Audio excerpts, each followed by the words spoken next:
Hello everyone, it's Max McAllister, back with another episode of how to build an epic FireRock fireplace and outdoor water wall. And I'm back, I'm going to reiterate real briefly, like advance on where we were.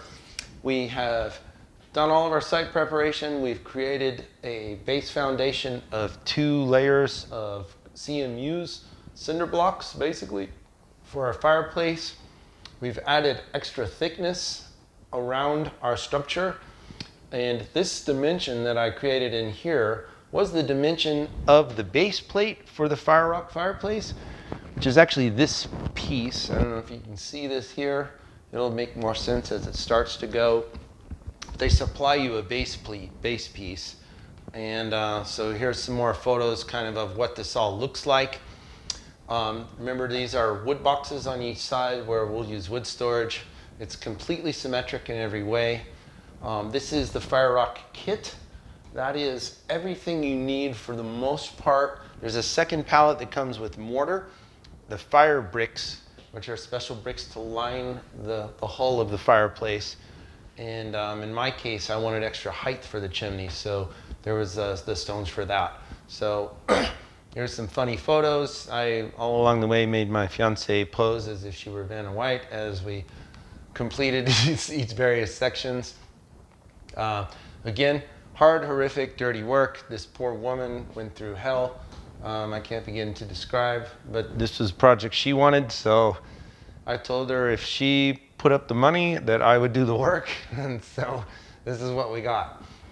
Now you can kind of see from the back, this is our poured concrete foundation that we started with. So at this end was 6 inches. It progressed over here into a corner as our ground fell away to about 2.5 feet, plus footings was near 3 feet deep of concrete. Very, very painful to pour. Here you can see my buried underground wire. This is my capped 1-inch underground gas main. That runs from this edge of my house. My gas meter's up here. I know you won't be able to see it in this from here. There's my gas pipe up there above the fence. My meter's behind there. We dug a trench right along the house, right through here, right to there. All of this is buried, and it's going to await further construction later in the future. Here's another view of kind of the level of everything and how this is progressing.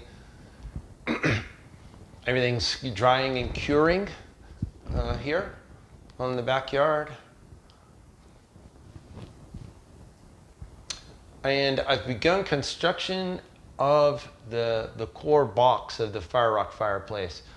Some things are going to kind of jump around here, but let me talk about this. There are videos on the internet from FireRock that show how to dry stack their fireplace.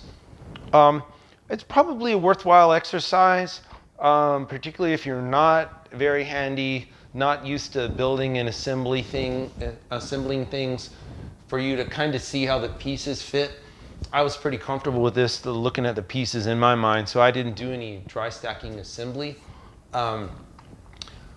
But I will tell you, there's a moment in time here for you to take great consideration in thinking about how you build your fireplace once you have your base structure in place. I also kind of want to notice this picture is not very good, but we have backfilled the wood box bores with just crap dirt from off of a hillside near my house. Now I have left a 4-inch gap here because we will eventually cap that with concrete so that it makes a base for the wood boxes. But here's the important decision you have to make. This is the base plate from the FireRock fireplace, all right? And you'll kind of see it highlighted in the background behind me. No one tells you this, but that's an optional part. You can use it or cannot. You just choose not to. Now, no one told me this. I put it in there because they gave it to me, and I said, well, obviously it has to be there.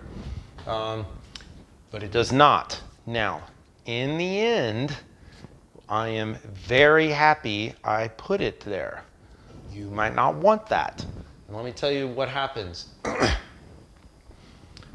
You're going to line this entire box with a special type of bricks called fire bricks that are not like any masonry product, other masonry product. They are designed for being in a high heat situation so they don't crack and break.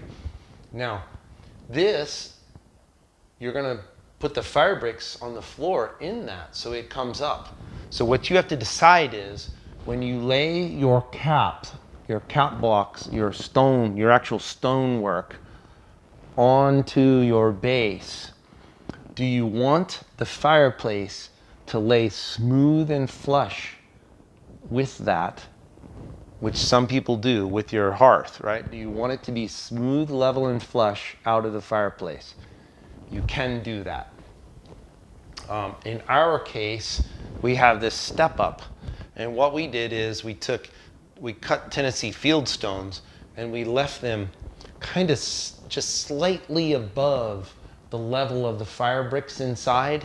So it kind of captures a little bit of ash and stone ash and coals as they might try and roll out. It's more convenient to shovel smoothly to clean it out or to sweep it out if you don't have it built the way we did. But we're very happy that we accidentally put that base plate under there, left it there, elevated the floor of our fireplace, and then we have stones that are jagged that, you know, look natural along the bottom of our fireplace. So we're very happy that we did that. You don't have to do what made me happy. Very important, I'm going to say it 1,000 times throughout this series. There is no right, there is no wrong. Your imagination is your guide. You do what you want to do. This stuff is the Wild West. There is no right and no wrong. I'm just showing you what I did because I couldn't find anybody to teach me how to do it. Now,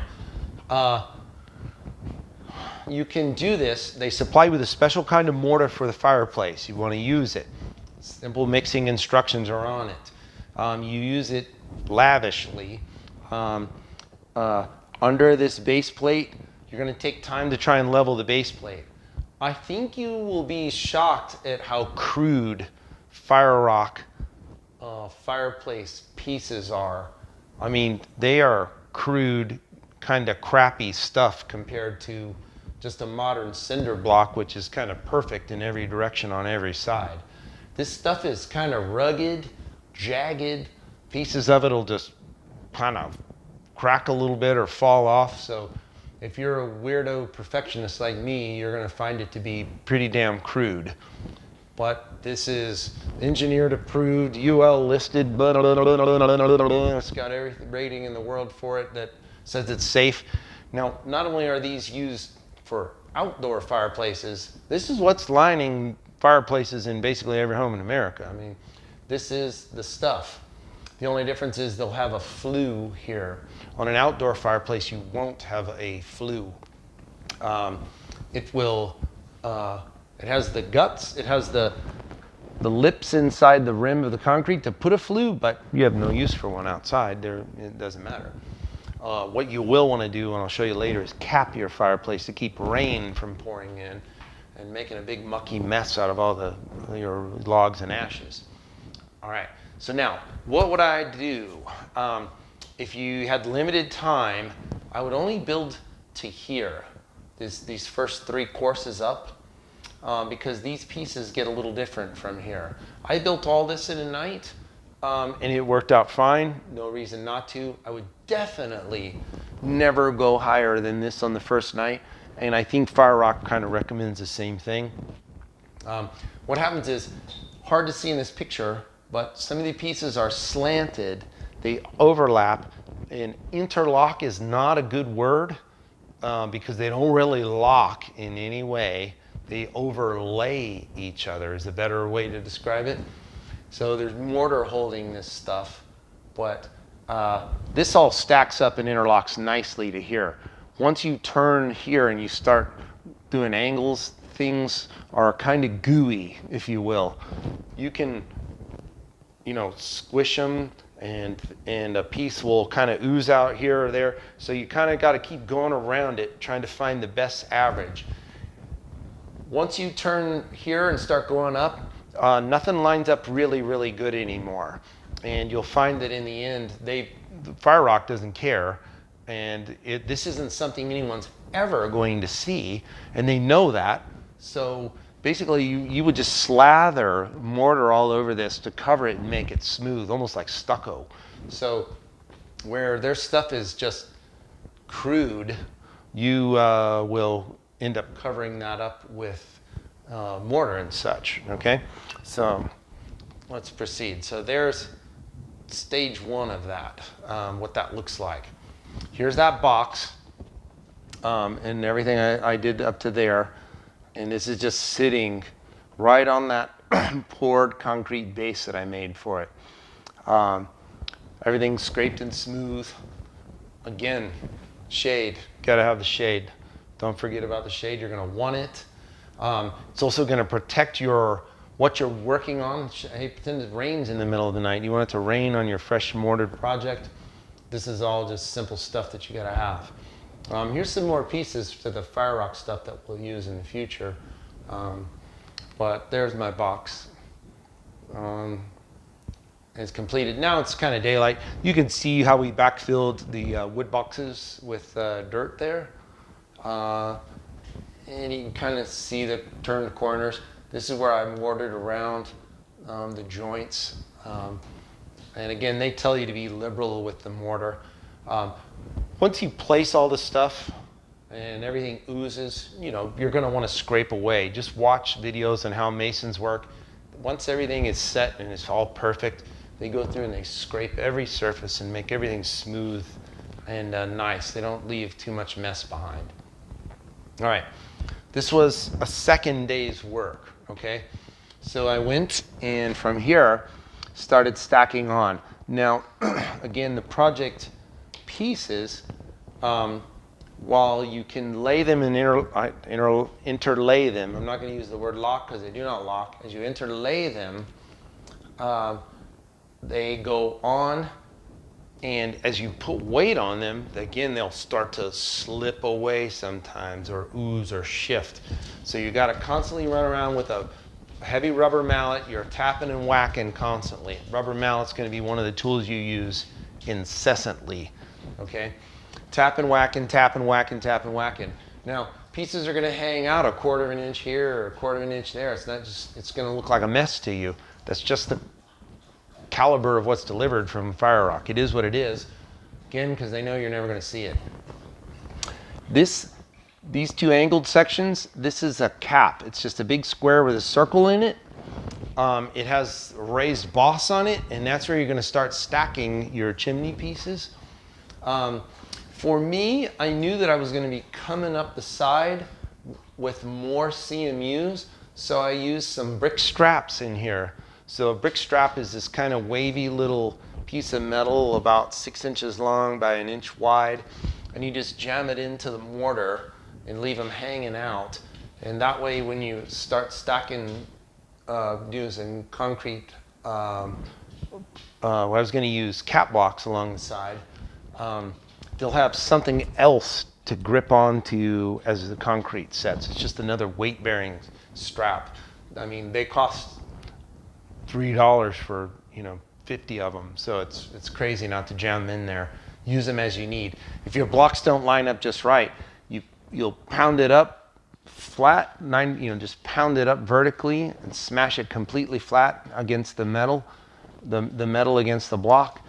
Wherever your block stops, you take it, fold it over, and pound it down over that, and it'll cap that area. And then put some mortar and lay your next block, and it's all structurally tied together then. All right? So what you're looking at in this photo is the FireRock Fireplace structural kit. This is what they give you. Now, that doesn't look good enough to me, so I'm not happy with that. What I want is more height. Now I want more height I'm going to back up for 2 reasons. Up here is my our upper deck that we sit on. I don't want smoke to pour out of this and come up and blow in our face and burn our eyes and make it all smell smoky and stink, right? So I want some extra height. All right, here's some more views. There it is at night. And oh, I've begun laying in fire bricks. All right, now we're coming back to the world of there's nothing right and nothing wrong in how you do this. Now, I'll tell you what, this is a good time to stop this video. And we're going to come back, and our next video is going to be about laying fire bricks. All right, so I'll keep this one brief, so in case your time's limited, I'll be back. Don't forget, share this video, subscribe to my channel, and I will keep more cool content coming.